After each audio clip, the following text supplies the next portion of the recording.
What's going on, guys? We'll be going over some really niche tips, tricks, and kind of mostly bugs today that I've found over the course of my time playing Schedule 1. So, hope you guys enjoy.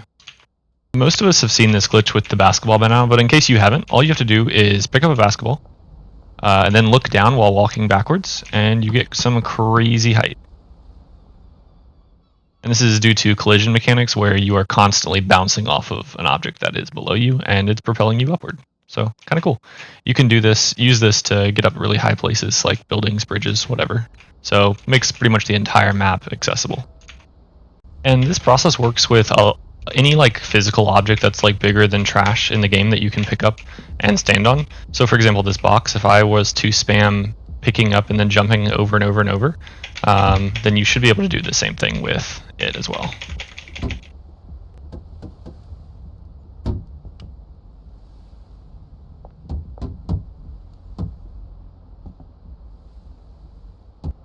Oh yeah, and for some reason basketballs can just like pass through walls. No idea why.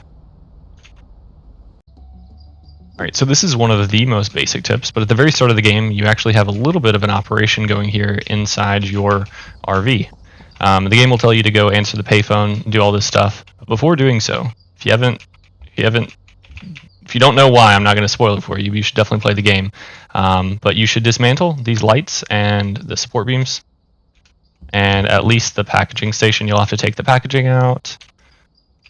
And I would honestly recommend just taking everything, right? All the storage, everything. And you can take the trash can too. And then you'll be off to a nice little start at the beginning of the game. Alright, so another tip here is it's really easy to get on top of this bridge. You don't need to use the basketball mechanic at all. Really easy way to get up is to just come over to this section over here where the bridge on-ramp is.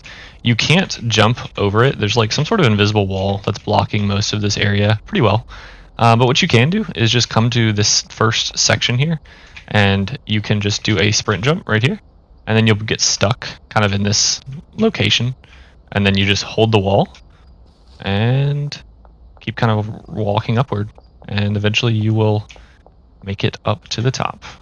Now you have access to the entire bridge. Another pretty amazingly simple thing that you can also do in this game is skateboard. But you can also skateboard in first person. If you don't like this third person view, there's a fun little tech that you can do to skateboard in first person.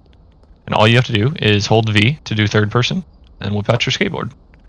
And once you let go of V, first person skateboard.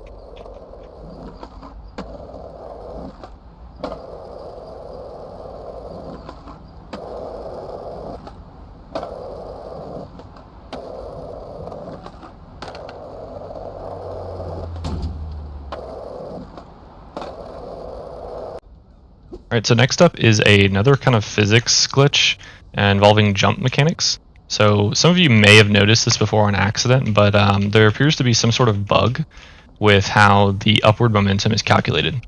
So when you jump in the game, right, you only get like maybe a foot, like really hardly any height. So whenever I jump on top of this sign, could make another jump, and then I'm on top of this sign. So it's a total of 2 jumps to make it up to here. However, in the game, whenever you make 2 jumps very close together, so basically jumping here and then immediately jumping on top of that and jumping again, the jump height is multiplied together. So even though Taco Ticklers is all the way up there, I could combine these 2 jumps here to get my upward momentum insanely high and get all the way up here. So a really cool thing is if you need to find a way to get away from the cops, typically you can just jump over a bridge or something like that, but you can use the mechanic that we just showed you here to get some crazy height. So here we've got the jump in front of Highland Auto, and you can just use this to get really high up like this, and now they can't reach you. And these signs that tell you like the curfew right there, they're just all over the map. So it's really crazy what you can do with just some simple objects, and obviously there's tons of these objects all around the map. Using this, what if I told you you could do crazy things like get on top of that church in 5 seconds?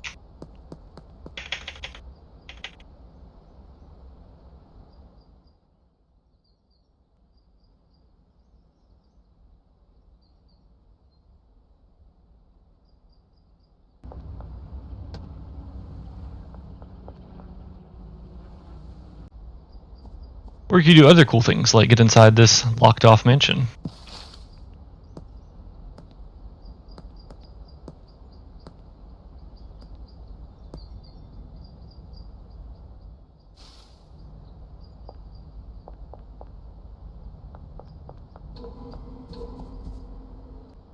Alright, so this next trick is for dealing with certain people that can't be sold drugs while they're in their place of business. So it's kind of a late game issue, but you'll come across people like Jeremy Wilkinson here who are needing to be contacted. So you can see him here on my map that I need to sell something to him.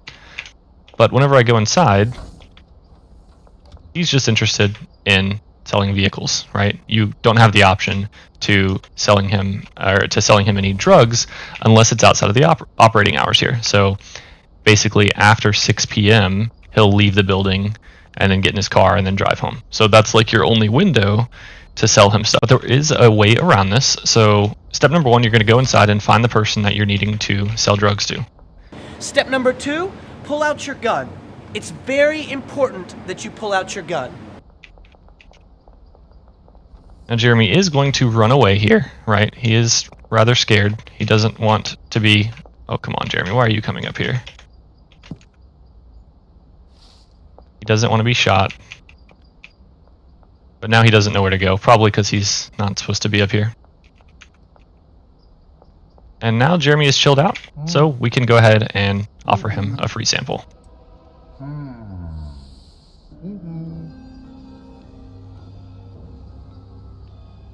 Alright guys, well that's pretty much everything that I know. So if you know any other tips, tricks, bugs, anything interesting, comment down below. Let me know.